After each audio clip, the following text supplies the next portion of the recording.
Je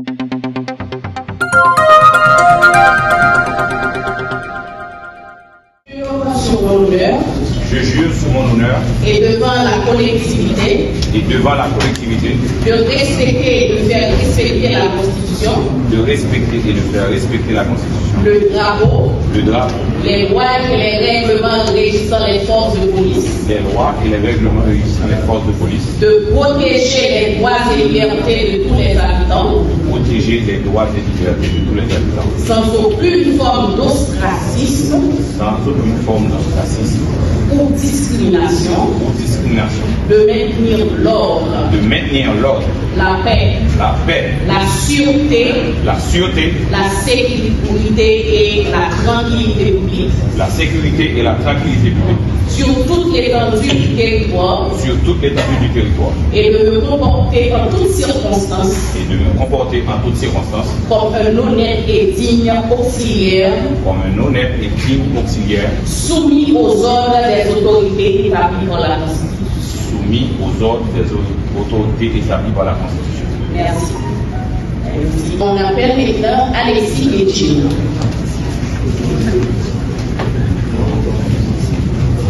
Ça va être un peu lassant, mais c'est notre travail. On prend le temps. Etienne. Levez la main droite et répétez après. Je jure sur mon honneur et devant la collectivité de respecter et de faire respecter la Constitution, le drapeau, les lois et les règlements régissant les forces de police nationale, de protéger les droits et libertés de tous les habitants, sans aucune forme d'ostracisme, ou discrimination, de maintenir l'ordre, la paix, la sûreté, la sécurité et la tranquillité publique, sur toute l'étendue du territoire, et de me comporter en toutes circonstances comme un honnête et digne auxiliaire, soumis aux ordres des autorités établies par la Constitution. Merci.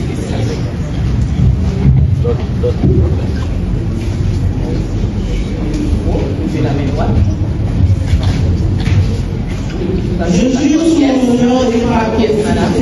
sur mon honneur et devant la collectivité de respecter et de faire respecter la Constitution, le drapeau, les lois et les règlements régissant les forces de police nationale, de protéger les droits et libertés de tous les habitants sans aucune forme d'ostracisme ou discrimination, de maintenir l'ordre, la paix, la sûreté, la sécurité et la tranquillité publique sur toute l'étendue du territoire, et de me comporter en toutes circonstances comme un honnête et digne auxiliaire, soumis aux ordres des autorités établies par la Constitution. Maintenant, James Stanley. Je jure sur mon honneur devant la collectivité de respecter et de faire respecter la Constitution, le drapeau, les lois et les règlements des forces de police nationale, de protéger les droits et les libertés de tous les habitants sans aucune forme d'ostracisme ou discrimination, de maintenir l'ordre, la paix, la sûreté, la sécurité et la tranquillité publique sur toute l'étendue du territoire, et de me comporter en toutes circonstances comme un honnête et digne auxiliaire soumis aux ordres des autorités établies par la Constitution. On appelle Cadet Jackson. Je jure sur mon honneur et devant la collectivité de respecter et de faire respecter la Constitution, le drapeau, les lois et règlements régissant les forces de police nationale, de protéger les droits et libertés de tous les habitants sans aucune forme d'ostracisme ou discrimination, de maintenir l'ordre, la paix, la sûreté, la sécurité et la tranquillité publique sur toute l'étendue du territoire, et de me comporter en toutes circonstances comme un honnête et digne auxiliaire soumis aux ordres des autorités établies par la Constitution. vous. Maintenant, je jure sur mon honneur et devant la collectivité de respecter et de faire respecter la Constitution, le drapeau, les lois et les règlements régissant les forces de police nationale, de protéger les droits et libertés de tous les habitants sans aucune forme d'ostracisme ou discrimination, de maintenir l'ordre, la paix, la sûreté, la sécurité et la tranquillité publique sur toute l'étendue du territoire et de vous comporter en toutes circonstances comme un modèle qui est considéré soumis aux ordres des autorités établies par la Constitution. C'est avec un grand plaisir et une réelle satisfaction que je prends la parole aujourd'hui. C'est le DCPJ qui parle. Ce lundi 22 décembre, à l'occasion de cette cérémonie de remise de certificats et de prestation de serment de cette cohorte d'officiers de police judiciaire de la DCPJ. Au nom de la DCPJ, je tiens à remercier les partenaires internationaux pour le support à ce projet de formation, notamment le gouvernement du Canada pour le support financier, l'OEA pour la mise en œuvre du projet et la coopération française pour son expertise. Aussi, voudrais-je remercier la doyenne Christiane Norcéus du tribunal de première instance de la Guadeloupe, le doyen Bernard Saint du tribunal de première instance de Port-au-Prince, le CG Maître Saint-Lô qui a représenté le parquet de la Guadeloupe et le CG Patterson Dorval du parquet de première instance de Port-au-Prince, non seulement pour leur présence à cette cérémonie, mais surtout pour l'excellente qualité de leur exposé au cours de ces 2 semaines intensives de formation.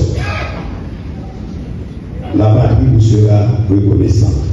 Finalement, je félicite et remercie les formateurs de la DCPJ, notamment le CDO Pierre en ma personne, le CM Gary Félizel, le CM Eddie Jean-Pierre, le CM Guetchin Alexis pour leur engagement et professionnalisme. Sans vous, nous n'aurions pas cet événement. La DCPJ vous est reconnaissante. Cette formation a été conçue et réalisée dans le but de renforcer la coopération, la compétence des enquêteurs de la DCPJ afin d'expérimenter correctement selon la loi en posant des actes judiciaires de manière digne d'un officier de police judiciaire. En effet, de nombreuses difficultés rencontrées dans la réalisation de certains actes de procédure pénale ont souvent entravé ou retardé l'aboutissement des dossiers. Alors, cette formation suivie de cette prestation de serment vise à mieux outiller les bénéficiaires pour servir avec professionnalisme le système judiciaire, la communauté haïtienne et l'international en matière d'entraide judiciaire. Policiers, policières, permettez que je vous rappelle que votre mission principale à la DCPJ consiste à constater les infractions, rassembler les preuves, rechercher les auteurs et les présenter à l'autorité judiciaire. Ce travail doit être obligatoirement réalisé sous la direction du commissaire du gouvernement ou le juge d'instruction, car nous sommes auxiliaires de la justice. Mesdames et messieurs les OPJ, nous sommes à un tournant décisif de notre mission. En plus des menaces que représente le groupe terroriste Vivre Ensemble, nous avons d'autres groupes et associations criminelles qui constituent des menaces très graves à l'existence même de la nation. Ils se sont spécialisés dans la corruption, dans le trafic illicite de drogue, dans le trafic international des armes à feu, et des munitions, dans le blanchiment des avoirs, dans la traite des personnes, dans le kidnapping, pour ne citer que cela. Sans eux, pas bien vivre ensemble. Et ces bagages, nous voulons combattre.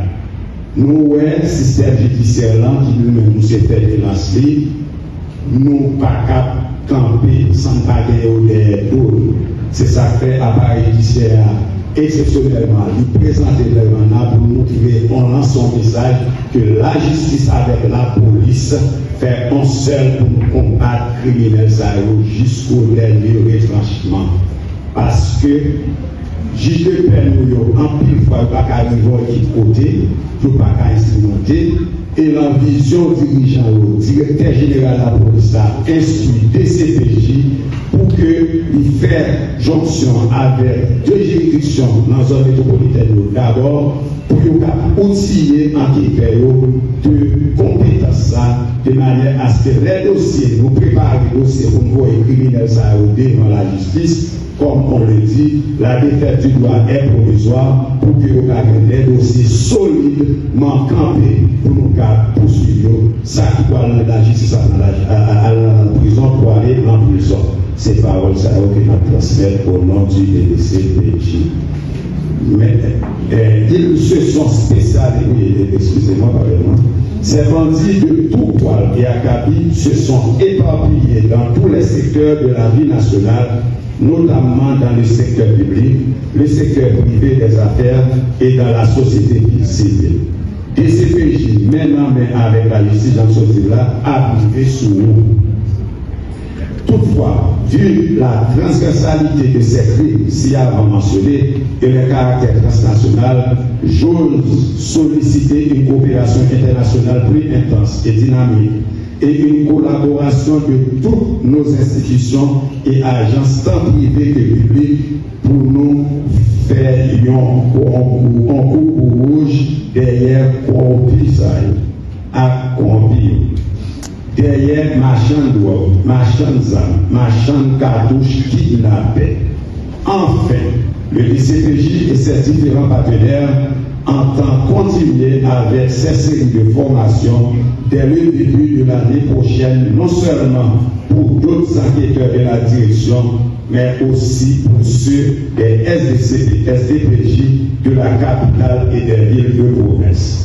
Merci de votre attention et au nom de toute la direction, le directeur central de la police judiciaire vous souhaite un joyeux Noël et une fructueuse année 2020.